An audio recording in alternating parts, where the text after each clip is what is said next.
Hello viewers दोस्तों, अक्सर लोग यह सवाल करते हैं कि भीष्म पितामह महाभारत काल के सबसे बूढ़े और अधिक तजुर्बेकार योद्धा थे, इसलिए वही महाभारत के सबसे ताकतवर योद्धा हैं। अक्सर यह लोग मान लेते हैं कि पितामह को इच्छा मृत्यु का वरदान प्राप्त था, तो वह इसलिए भी ताकतवर थे। परंतु दोस्तों, ऐसा बिल्कुल भी नहीं है। इसके पीछे भी कुछ कारण है कि वह अर्जुन, अश्वत्थामा और गुरु द्रोणाचार्य के बाद शक्तिशाली योद्धाओं में आते हैं। तो आज मैं आपको 5 ऐसे पॉइंट बताऊंगा जिससे यह पता चल जाएगा कि भीष्म पितामह महाभारत के सबसे ताकतवर योद्धा नहीं थे। पर दोस्तों, इस वीडियो को अंत तक जरूर देखें, क्योंकि वीडियो के लास्ट में मैं भीष्म पितामह से जुड़ी एक ऐसी बात बताऊंगा जिसे सुनकर आपको भी विश्वास हो जाएगा। तो चलिए दोस्तों, अब शुरू करते हैं। नंबर 1, जैसे कि दोस्तों हमें पता है कि युद्ध हथियारों और बल से जीता जाता है।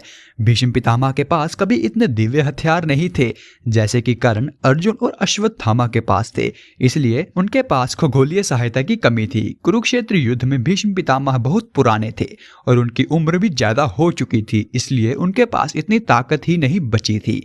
नंबर 2, रणभूमि में जब भीष्म पितामह और अर्जुन का टकराव हुआ था तो पितामह भीष्म ने अर्जुन को केवल एक बार ही हराया था, लेकिन अर्जुन ने उन्हें कई बार हरा दिया था। अतः अर्जुन को उससे अधिक शक्तिशाली होना चाहिए।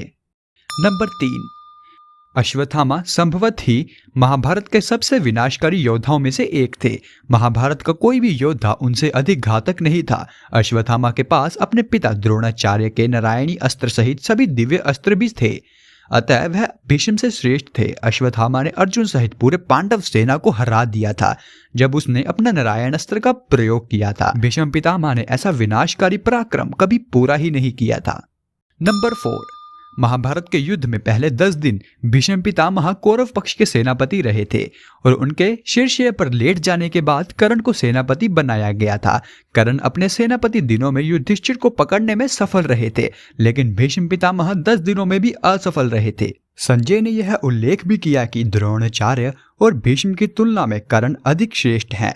उन कर्तव्यों से हम अंदाजा लगा सकते हैं कि कर्ण भीष्म से श्रेष्ठ हैं। नंबर 4, बहुत से लोग सोचते हैं कि भीष्म को अपने वरदान के कारण महाभारत का सबसे शक्तिशाली योद्धा होना चाहिए, लेकिन हमें पता होना चाहिए कि भीष्म बुरी तरह से घायल हो ही सकते हैं, इसलिए उनका वरदान उन्हें अजेय नहीं बनाता है। और युद्ध में भी कुछ ऐसा ही हुआ था।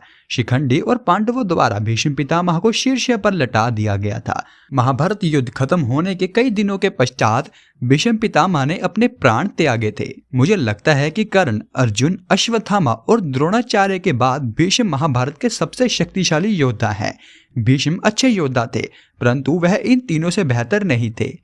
इसका एक कारण यह भी हो सकता है कि भीष्म पितामह का लगाव पांडवों से अधिक था, परंतु वह राज सिंहासन यानी हस्तिनापुर से बंधे हुए थे, जिस कारण वह ना चाहते हुए भी कौरव पक्ष के सेनापति पद पर थे। यही एकमात्र कारण था कि उन्होंने अपनी पूरी क्षमता से पांडवों पर वार ही नहीं किया।